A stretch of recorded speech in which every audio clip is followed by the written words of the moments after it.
열왕기하 5장 1절부터 14절까지를 보겠습니다.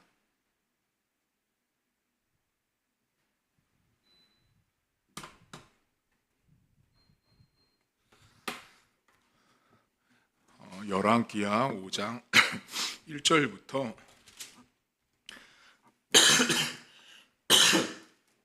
14절입니다.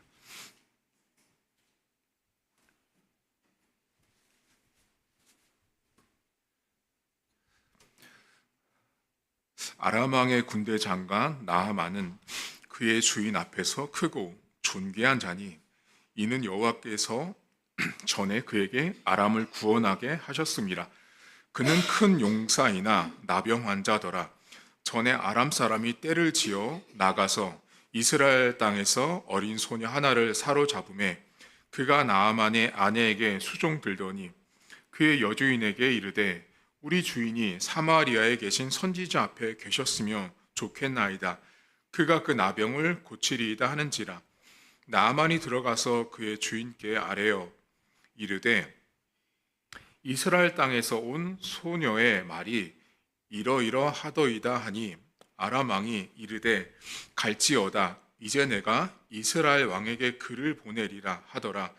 나아만이 곧 떠날새 은 10달란트와 금 6,000개와 의복 10벌을 가지고 가서 이스라엘 왕에게 그 글을 전하니 일러스되 내가 내 신하 나아만을 당신에게 보내오니 이 글이 당신에게 이르거든 당신은 그의 나병을 고쳐 주소서 하였더라.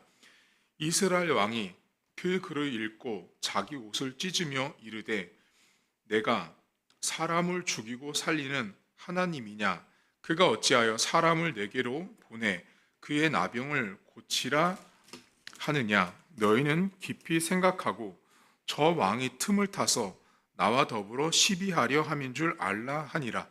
하나님의 사람 엘리사가 이스라엘 왕이 자기 옷을 찢었다 함을 듣고 왕에게 보내 이르되 왕이 어찌하여 옷을 찢었나이까? 그 사람을 내게로 오게 하소서.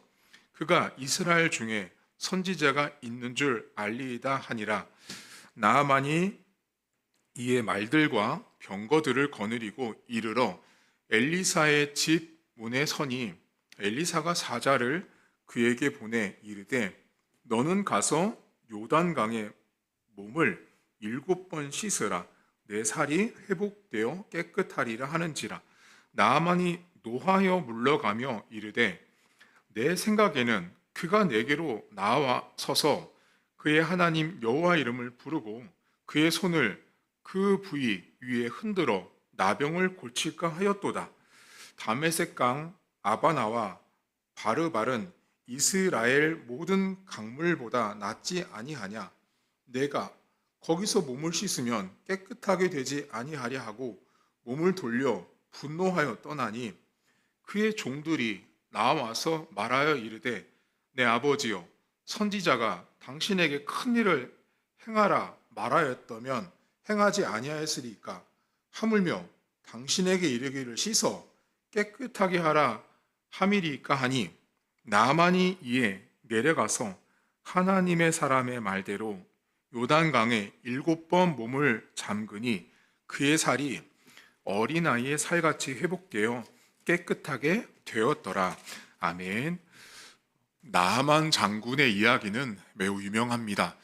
아람이라는 나라의 군대 장관이었는데 이 사람은 귀하고 큰 사람이라고 오늘 성경에 기록되어 있습니다.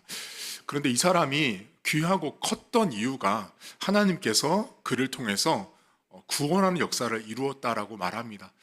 흥미로운 사실은 이 아람이란 나라는 이방 나라입니다.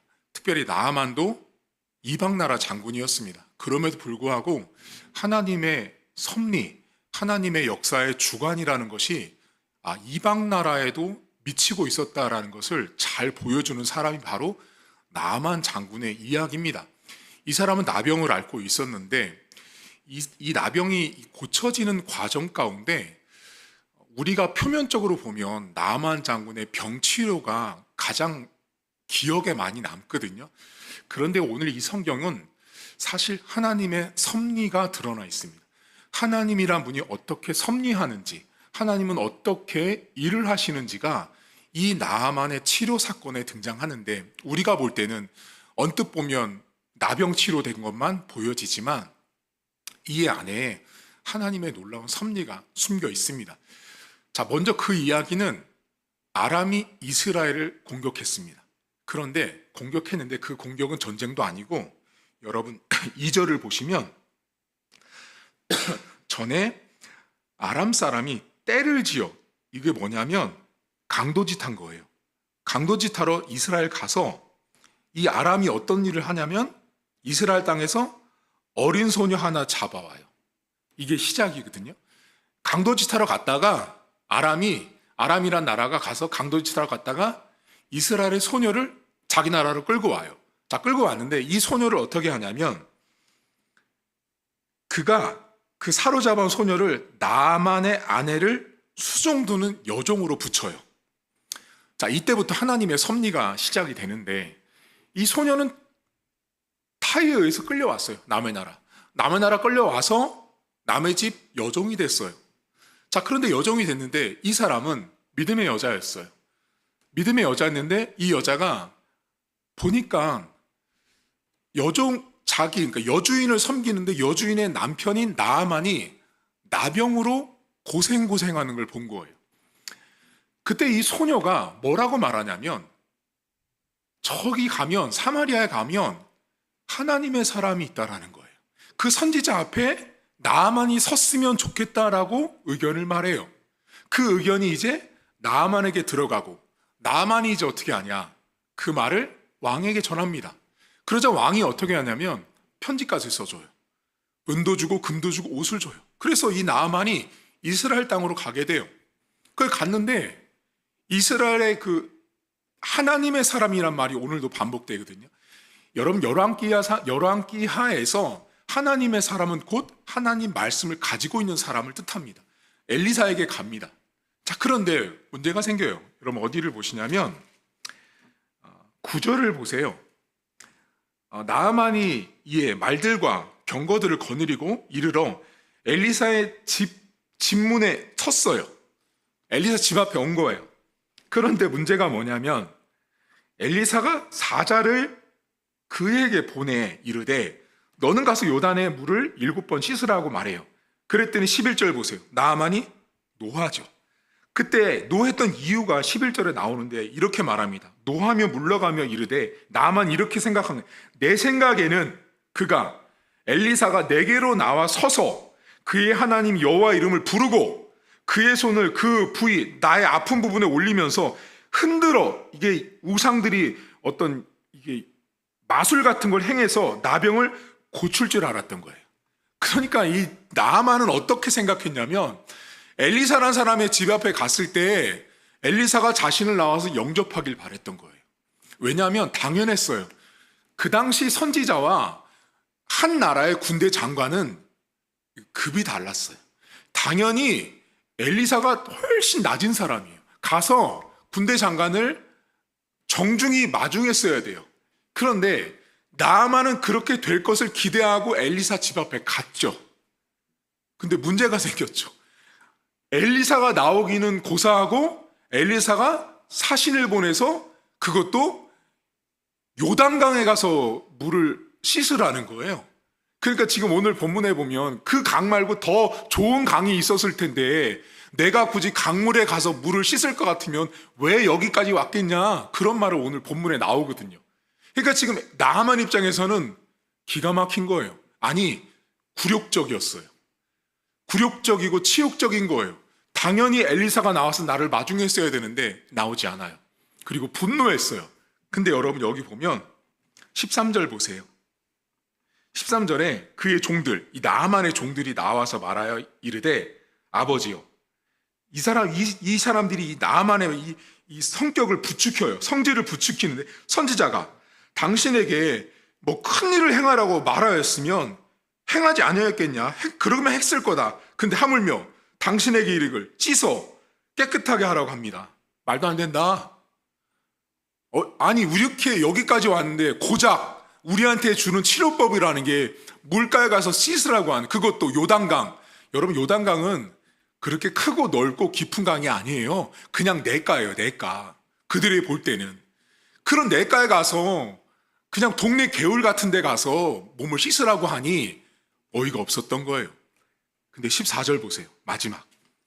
이래서 나아만이 멋진 사람이거든요.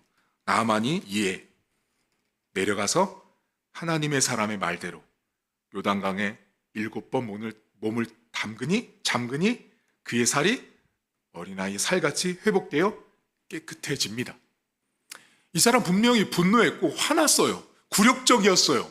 대접받지 말아야 될 대접을 받았어, 이 나아만은. 그럼에도 불구하고 이 사람 순종합니다. 자, 오늘 성경은 우리는 나아만의 나병을 치료받는 요단강에 가서 7번 물을 씻는 이 나아만의 이 엘리사의 말을 듣고 순종하는 장면을 통해서 고침받았다, 여기를 많이 알거든요. 그런데 여기까지 오는 출발이 뭔지를 보시면 그 출발은 소녀였어요. 그것도 말도 안 되게 억지로 잡혀간 약탈하러 갔던 이 아람 사람들에 의해서 끌려왔던 소녀 한 사람, 그 이스라엘의 소녀 한 사람 때문에 나아만이 고쳐지는 기적의 섭리가 나타났어요. 출발은 정말 비천하고 미약한 여종 하나, 소녀의 말 한마디였어요. 내 주인이 그 선지자 앞에 서면 고침받을 것이라는 믿음을 갖고 있었던 한 소녀의 말 한마디가 나아만을 고쳤습니다. 오늘 저희가 이 새벽에 한 가지 좀 나누고 싶은 것은, 여러분, 교회 안에는, 우리의 인생 가운데는 우리는 항상 겉으로 드러난 나아만의 이 나병에 고침받는, 요단강에 가서 7번 몸을 잠그는 이 사건에 더 많이 주목하지만, 사실 여기까지 오는 그 출발은, 스타트 라인은 소녀였어요. 그 소녀의 말 한마디 때문에, 그것도 그 소녀는 정상적으로 그 나라에 온 여자도 아니었어요. 억지로 왔어요. 인간적으로 보면 어떻게 이것이 하나님의 섭리일까 하지만 하나님의 그것도 섭리였습니다. 그렇게 하나님께서 말도 안 되는 상황으로 잡힌 이 소녀를 통해서 말 한마디, 그 한마디 소녀를 통해서 나아만을 고쳤습니다. 여러분, 오늘도 우리 주변엔 내 옆에 소녀가 있다라는 걸 볼 줄 알아야 됩니다. 하나님이 섭리를 이루어가는 데 있어서 때로는 큰 것을 통해서도 일하지만, 저는 하나님은 매우 작은 것을 통해서 일하세요. 말도 안 되는 사람, 말도 안 되는 상황, 말도 안 되는 것을 가지고 하나님은 당신의 일을 행하세요. 내가 볼 때 우리 집에 어떤 손님이 한 명 찾아왔어요. 히브리서에 보면 그런 말 나오죠. 손님 중에 그러다가 천사를 대접합니다. 작은 것이에요. 아무것도 아닌 거예요. 근데 그 작은 하나가 엄청난 일을 만들어내는 하나님의 섭리 아래 포함되어 있다는 거예요. 오늘도 우리는 하나님이 보낸 소녀가 때로는 우리의 가정, 내 직장, 내 주변 지인들일 수 있어요. 우리는 그 사람들이 우리에게 뭐 하냐면 그냥 말 한마디 하는 거예요. 딴 말 안 해요. 그 소녀가 무슨 능력이 있겠어요? 힘도 없어요. 권력도 없어요. 그냥 그 소녀가 알고 있었던, 내가 아는 선지자 한 명이 있는데, 말씀의 사람이 있는데 그 사람한테 가면 고쳐질 것 같다라는 그 말 한마디, 그 말 한마디 때문에 나아만이라는 놀라운 사람이 고침받았다라는 거예요. 여러분, 오늘도 저와 여러분에게 하나님은 소녀를 보내십니다. 그 소녀가 누군지, 어떤 상황인지 모르지만 그 소녀의 말을 귀담아 들으십시오. 그 소녀를 통해서 하나님은 당신이 계획하신 일을 내 인생 가운데, 우리 교회 가운데 이루어 주신다라는 사실입니다. 여러분, 신자는요, 작은 것이 없습니다. 신자는 모든 것이 전부 다 큰 것입니다. 제가 항상 여러분에게 말씀드리지만, 신앙생활을 할 때 규모와 사이즈로 절대 보시면 안 돼요. 하나님은 절대 그렇게 세상을 바라보지 않고 당신의 백성을 그렇게 바라보지 않아요. 오죽하면 제자들이 예루살렘 성전을 보면서 입이 쩍 벌어졌거든요. 근데 예수님 뭐라 그래요? 저거 사흘 만에 다 무너질 것이다. 그러니까 하나님의 관점은 항상 우리와 좀 다른 거죠. 우리는 자꾸 크고 위대하고 큰 것들을 바라보지만, 소녀였어요. 소녀. 이름도 없는 소녀, 그 한 명의 말 한마디, 그 작은 한마디 때문에 나아만이라는 사람이 치료되고 고쳐졌다라는 사실입니다. 여러분 혹시 김효진 장로님이라는 분 들어보셨을 거예요. 이분이 교정국에서 일하는 장로님인데, 이분이 자기랑 같은 모교회 출신 한 분이 목동의 한 교회, 대형 교회를 성공시키신 거예요. 근데 김효진 장로님이 그 목사님에게 그 교회 가서 집회를 하러 갔는데, 그 장로님이 그 담임 목사님한테 보니까 막 그 목동이라는 곳에 막 학군도 좋은 곳에 막 대형 교회를 설립하고 성공했잖아요. 김 장로님이 목사님 성공하셨네요. 이렇게 성도들도 많고 교회도 큰 건물도 짓고 성공하셨습니다. 그랬더니 그 담임 목사님이 장로님한테 그러시더래요.